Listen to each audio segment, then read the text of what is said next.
Expectation थी results की या फिर आप महसूस कर रहे हैं कि अनएक्सपेक्टेड रिजल्ट्स हैं ये? देखिए जी, मैं तो 3-4-6 महीने से यही रिजल्ट एक्सपेक्ट कर रहा था कि किंग मेकर आजाद होंगे और नून लीग का शो मुक गया है, गो नवाज गो हो गया है। उन्होंने विक्ट्री स्पीच अपनी कैंसिल कर दी है। 80 से 90 सीटें मैंने प्रिडिक्ट की थी, वहां तक वो रिंग रिंग का टेनिस बॉल पे छक्का मारने का वादा करके भी अगर वो पहुंच गए तब भी कोalition की गवर्नमेंट बन सकती है। अगर सिंपल गवर्नमेंट बनाने की कोशिश की गई तो 6-8 महीने पटाखा बच जाएगा। ये मैं पिछले 6 महीने से कह रहा हूँ, आज भी मैं उसी जगह के ऊपर हूँ। जरदारी साहब को और पीपल्स पार्टी को आप माइनस नहीं कर सकते अगर आपने इसको 1.5-2 साल तक चलाना है। और तीसरा ये कि ये एक रेसिपी ऑफ डिजास्टर है जो हो रहा है, जो होने जा रहा है, क्योंकि एक अनरेस्ट नहीं था मुल्क के अंदर, बट जिनको जमहूरियत का शौक था और आइन और कानून के पहरेदार बने हुए थे वो, तो जब शब खून मारा गया पंजाब में और KPK में तो उस वक्त तो सजा और जजा का निज़ाम नहीं हुआ। और जब चाहे हस्ब ज़रूरत अदालती निज़ाम के तहत काले को सफ़ेद और सफ़ेद को काला करते थे, जब चाहे 6 पढ़ लेते हैं, जब चाहे 9 पढ़ लेते हैं।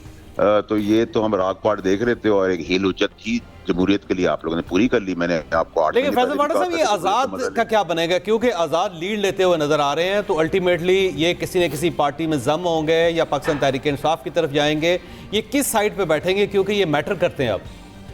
चौधरी साहब देखिए, आपके शो के अगर आप क्लिप्स निकाल लें तो आपको मैं याद दहानी के लिए बता देता हूँ कि सर इसमें आज़ाद जो हैं, जो तहरीक इंसाफ के हैं, जो रिकग्नाइज फेसेस हैं, सलमान अकरम राजा जैसे लोग जो हैं वो अच्छे बच्चे बन के ऑपोजिशन में बैठेंगे। बाकी सब बिकने के लिए तैयार हैं। भाव लग रहा है, विंटर सेल शुरू हो गई है, व्यापारी इस्लामाबाद पहुंच गए हैं, कल 12 बजे से काम शुरू हो जाएगा और वो सब बिक जाएंगे। कौन ज्यादा ग्रैब करेगा? अगर लूट से लगती है तो कुछ बड़े बायर्स होते हैं जो मेजर चंक ले जाते हैं, तो आपका क्या ख्याल है कि कौन ऐसा बायर है मार्केट के अंदर जिसकी तरफ चले जाएंगे ये? सर मार्केट में तो सभी व्यापारी, कोई छोटा है कोई बड़ा है, कोई छोटे बड़ों के साथ मिल जाएंगे। जरदारी साहब एक अच्छे बिजनेसमैन हैं, अच्छे पॉलिटिशियन हैं, शतरंज के खिलाड़ी हैं, हमारे जैसे भी उनके साथ मिल जाएंगे। हम छोटी दुकान चलाते हैं, बड़ी दुकान चलाते हैं, ठीक है सर। वोट होगा, नोट होगा, प्यार होगा, मोहब्बत होगी, तो सब चीजें चलती हैं सियासत में। अच्छा, आपका क्या ख्याल है कितने % लोग होंगे जो इमरान खान साहब का साथ छोड़ देंगे? सर देखिए, अगर आप मुझसे यूं पूछेंगे तो मैं आपसे कहूंगा कि मेजॉरिटी रिकग्नाइज्ड फेसेस 20, 22, 25 रह जाएंगे, बाकी तो सब बिक जाएंगे। सर बिक गए हैं सर, बोली लग रही है, अंदर खाने तो बोली लग रही है, राब्ते हो गए हैं, कीमतें बढ़ रही हैं, तो इसमें कोई रॉकेट साइंस नहीं है। जॉय साहब, जो मैं आपसे कह रहा हूँ वो अगले 72 घंटों में या 4 दिनों में आप देख लेंगे। और ये फरमाइएगा, IPP का क्या बनेगा जी इस्तेहकाम में पाकिस्तान पार्टी? मैंने कहा था सर 2 से 5 सीटें हैं उनकी, उतनी वो ले लेंगे। नई पार्टी है, अलीम खान साहब अपनी सीट निकाल लेंगे। 2 से 5 सीटों का है प्रोविजन, वो उतनी निकालनी चाहिए, वरना 2 मिनिमम, मैक्सिमम 3-4 हो जाएंगे। और MQM के बारे में क्या ख्याल है आपका? MQM की सर किस्मत खुल गई है, और क्योंकि तहरीक इंसाफ ग्राउंड पे मौजूद नहीं है और कोई खास कंपटीशन भी नहीं है, तो मैंने कल भी कहा था कि 12-14 में देख रहा हूँ, शायद एक आध प्लस माइनस और हो जाएंगे। और वो बड़े पॉलिटिकल प्लेयर साबित होंगे वो नए जो गवर्नमेंट साजी है उसमें? देखिए MQM का, क्योंकि अब MQM पाकिस्तान हो गई तो मेरे कुछ दोस्त भी चले गए हैं, लेकिन वैसे तो आपको पता है ना कि वो तो जिस वक्त जहाँ हवा चलती है वहाँ चले जाते हैं, तो वो तो नॉर्मल है, वो तो है ही नून लीग का हिस्सा। लेकिन मसला अब ये है कि नून लीग में अगर नवाज शरीफ साहब बज़िद रहते हैं कि मुझे ही वज़ीर आज़म बनना है, तो फिर तो अपोजिशन में पीपल्स पार्टी अगर बैठ गई आज़ाद के साथ तो 6-8 महीने भी नहीं चल सकती। और अगर नवाज शरीफ साहब की जिद छोड़ दें और कॉम्प्रोमाइज़ कर जाएं, अपनी बेटी को CM बना दें और एक और फेस ले आए, तो फिर कोलिशन की PDM-2 बन जाएगी, तो बस 12-14 महीने 2 साल आप चला लेंगे।